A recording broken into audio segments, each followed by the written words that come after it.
So, just having a thought here of a compilation of many, many thoughts.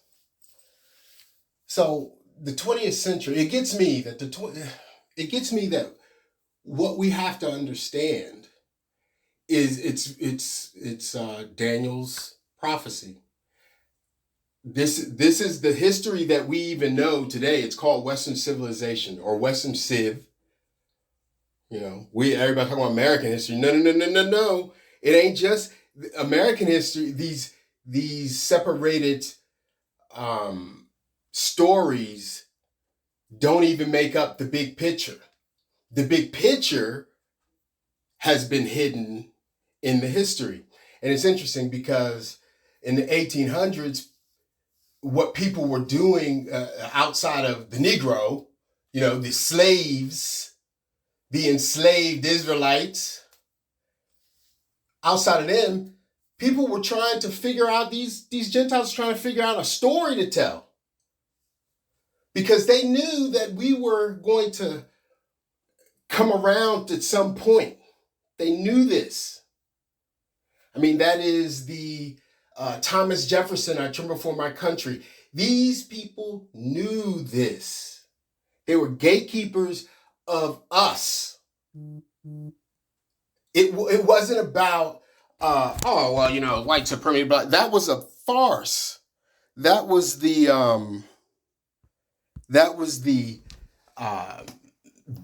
story, right?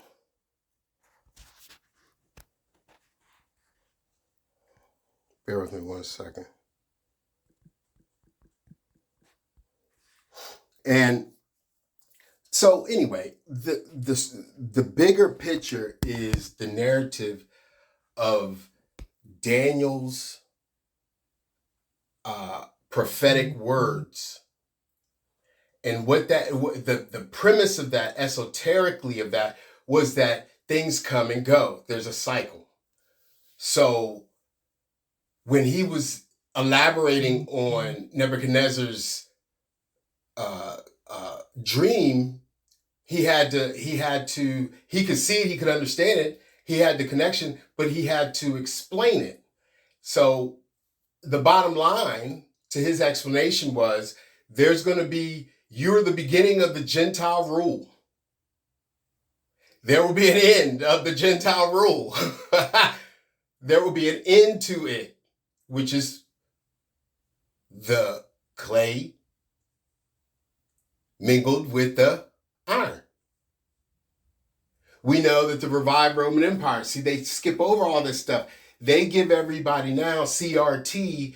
This history is a modernized story as the gatekeeper of for a gatekeeper of the truth. The truth has been suppressed. So as they oppressed us, they suppressed the truth. And this truth that was permeating throughout all time, dispensation, all creation, thought has been hijacked. And what we see today is the hijacking. It wasn't just a hijacking of the land. That's what I said. He said, I'm going to bring these foolish Gentile thinking heathens down to the valley of Ukraine. Jehoshaphat. There, I'm going to judge them. Ain't no pleading. They rewrote it. It's tricky, right? Oh, we're just going to take out the word judge here, and we're going to say that means plead, and we're going to create a story around pleading a case in our justice system because the truth cannot be set free. And this is what they've done.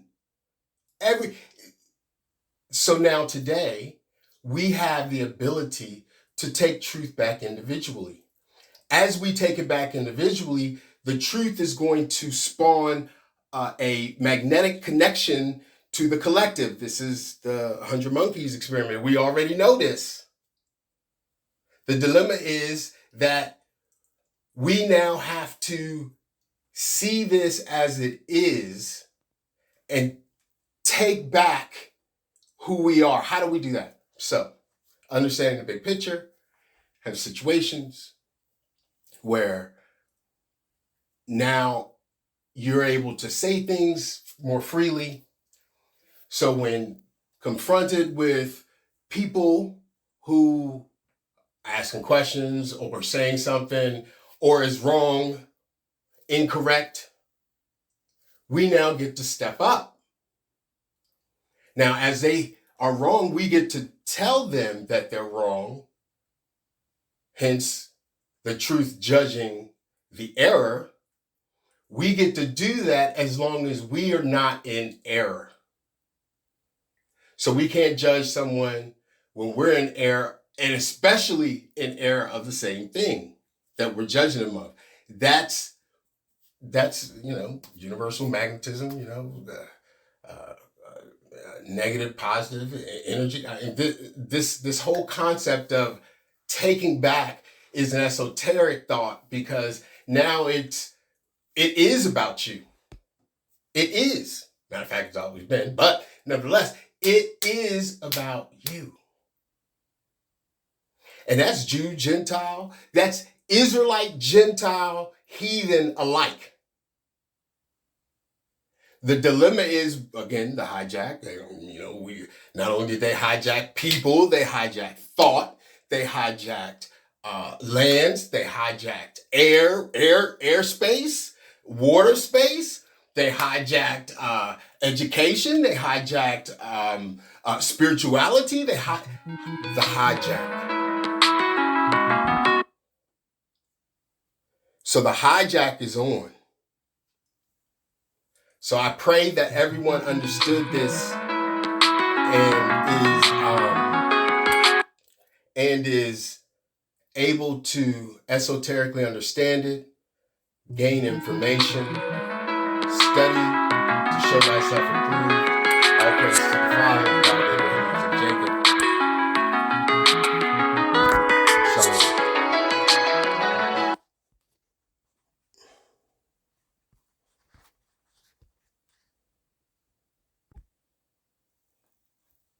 So I'm back with the same thought and a continuation of, hey, are we able to recognize the hijack? Are we catering to the hijack?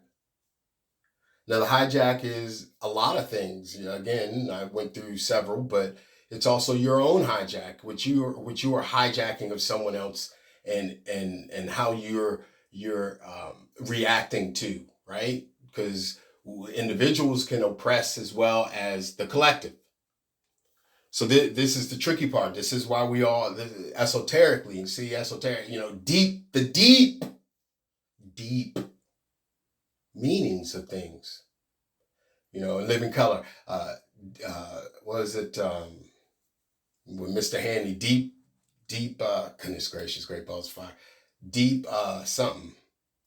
Deep Thoughts. Was it Deep Thoughts? Deep Thoughts with Mr. Handy on Living Color back in the day.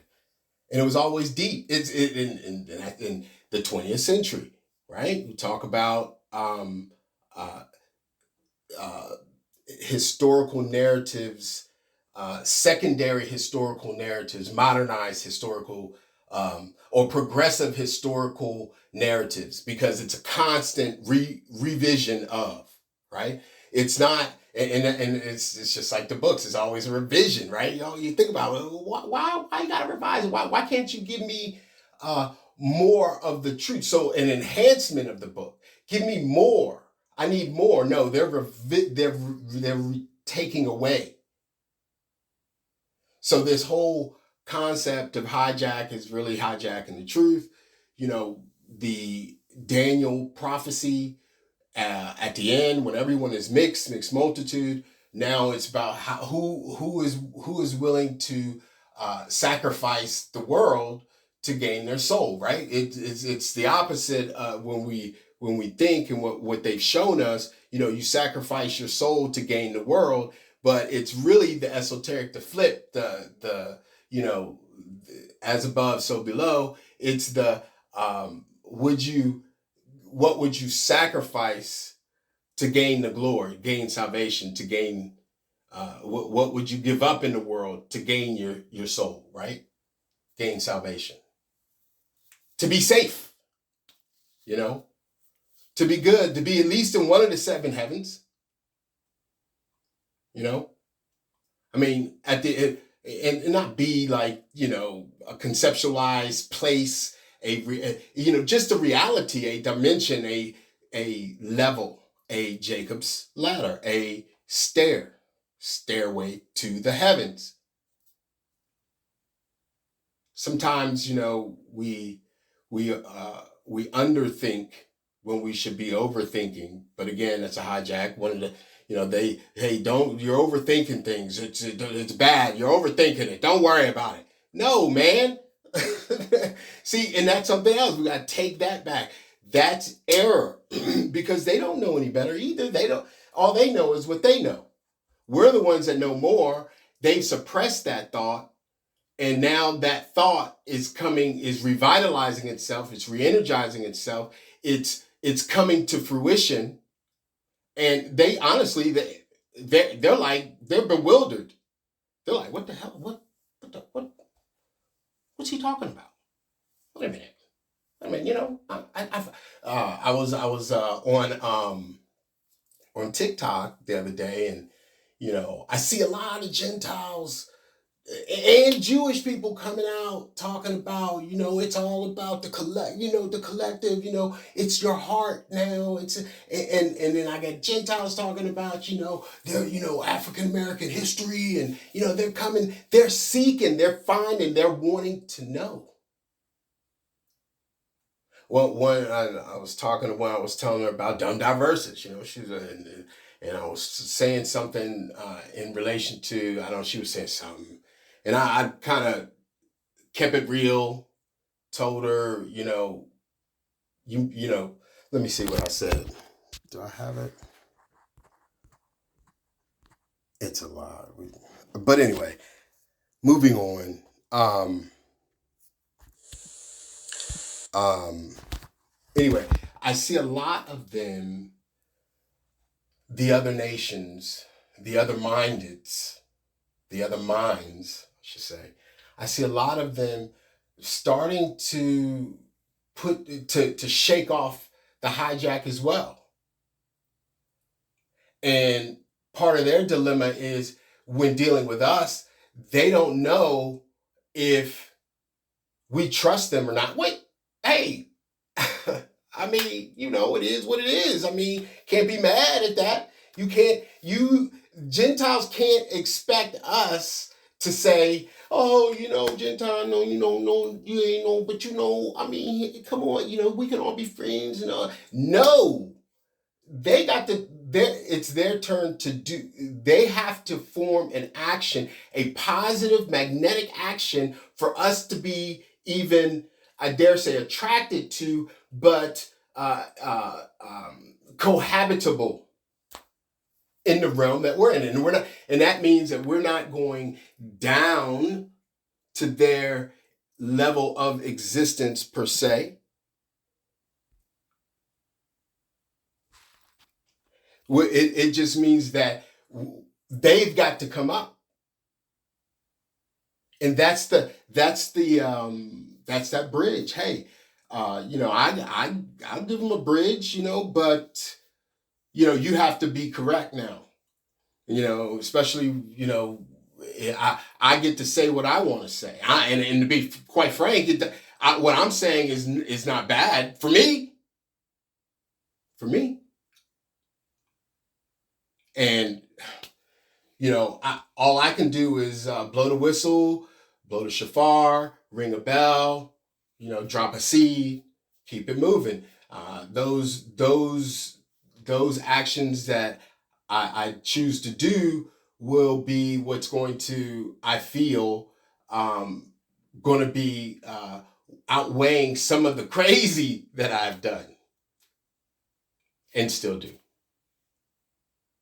So when I'm being judged, so I'm, you know, consequence is consequence. I'm not screaming the word Gentiles need to have the consequence. When I don't deal with consequence. Of course I deal with consequence. Of course I understand consequence. And I accept the consequence. I can't help it if other people have a problem accepting things or not. Accepting, acknowledging, that's the key in the hijack. Are we going to be okay? So you don't accept what I'm saying. Matter of fact, 20th century. That's what I was saying earlier. 20th century. You had the Most High is great because the Most High said, all right, I'm gonna have these people in the 1800s.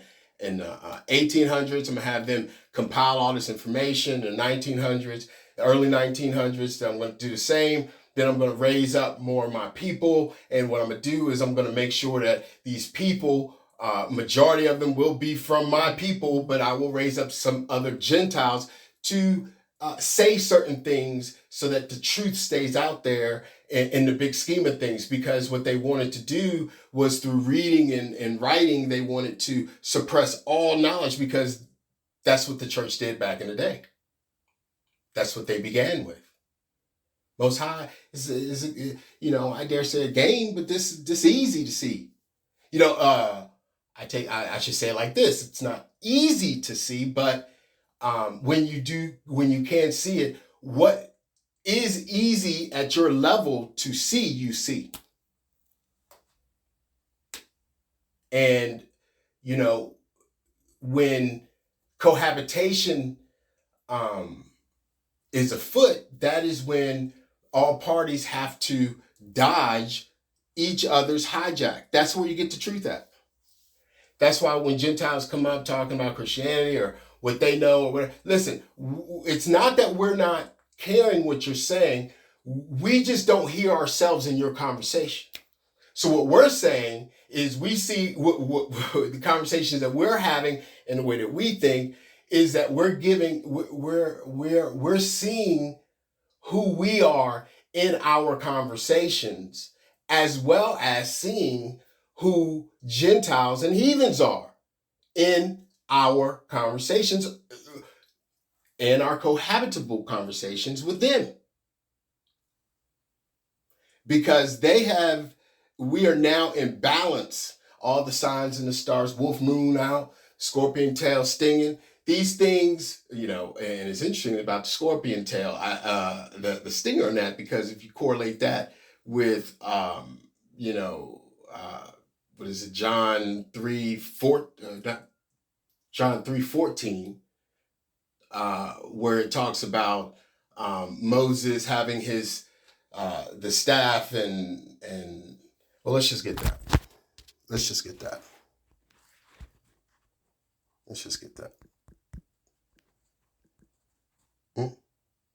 I don't have my glasses on. All right. Hold on a second.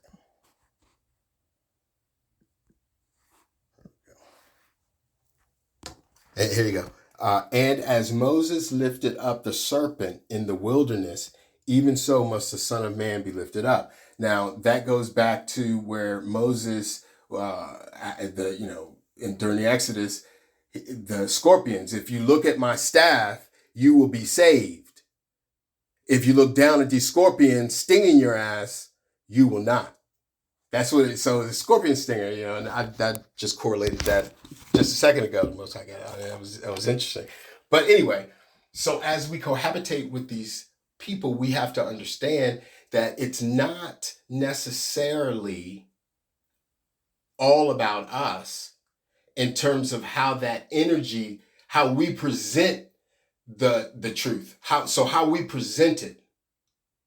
We still have to have, I dare say, compassion or empathy or what have you. We just have to understand it. We have to be like children in our thoughts with them, as they have to be like children in their thoughts to us. Where, kids will forgive people and be like, whatever, it's all good. Let's keep it on, keep moving, or you got to do, kids will tell other kids about themselves. Ain't got no qualms with that. So when you get to be an adult, all of a sudden it becomes, oh, politically correct, or, oh, we're going to rewrite everything so that we don't tell our kids who and what was done when we were their age, when we were lynching, killing, eating, stealing, robbing from these niggers. Oh, did I say that? I mean, African American, I mean, blacks. This is why we now, it's our turn, because we get to take back who we are. Never in their existence of the last 400 years, at least, and more, has these people, these generations, these nations seen us who as we are. Meaning, who are these Negroes? Where are they from? Oh, they from Africa. Okay, what nation in Africa? Don't tell me about a black land, or, Africa's a black land. No, what nation did you take us from? There should be some documentation, because Gentiles and heathens, all in their pride, they would have written that stuff down, and they would have been teaching that. Because the nation that they took us from, they would have been oppressing. They would have been just beaten up. That's why they had to take Africa. And they bamboozled Ham, bamboozled Canaan. This is Shem, Ham, and Japheth. So it's the bottom line. Like, this is not hard when you consider the actual story or prophecy or narrative or truth. See, 100 years ago, most Gentiles would have been like, oh, I believe all of that Bible. That Bible, that's what I'm talking about. You don't like it? We're going to hang you high because you're not believing in our Jesus. Now, all of a sudden, I don't believe in none of that. I don't believe, God is, I don't believe that there's a God. I believe that, it's an energy, or, some, well, you know what, that could be, but what you're still doing is missing the actual story.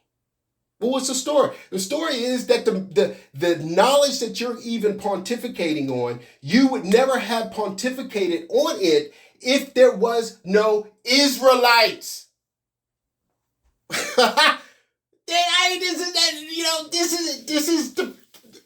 This is the crux of the matter. That's why they've never seen us as who we are. That's why they're befuddled. That's why they're off balance. That's why they're off tilt. That's why they're sitting around going. That's why they fighting each other in Congress. That's why they killing each other. That's why they raping each other now. That's why they doing a bunch of drugs now, because they trying to figure out what in the filth flooring just happened. Where's the autopilot? I mean, my goodness, there was a where's that? Push the autopilot button. And they can't. They can't. And so here we are right now, 2022. A Gentile year of 2023, and damn, 2019 looked almost seemed like it was a Hollywood thing that year. Like, I don't even remember it now. I mean, goodness gracious, does anyone remember? All I remember is 2020. I mean, honestly, 2019. I guess I got some pictures in it. I think we might have went and seen a couple friends or so. I don't recall. But what I do know is, since then, all hell has broken loose upon the minds of the Gentiles. Mental illness is high. Everything is going crazy. But as we move forward and progress and we start to overstand, these things occur. These things happen. We should not find ourselves perplexed or find ourselves oppressed and as well as depressed over all that's going to happen and all that is happening at this time. We have to continue to give praise and thanks and fight to put our minds in check from the hijacked that has been in osmosisly put in our minds. So, all praises.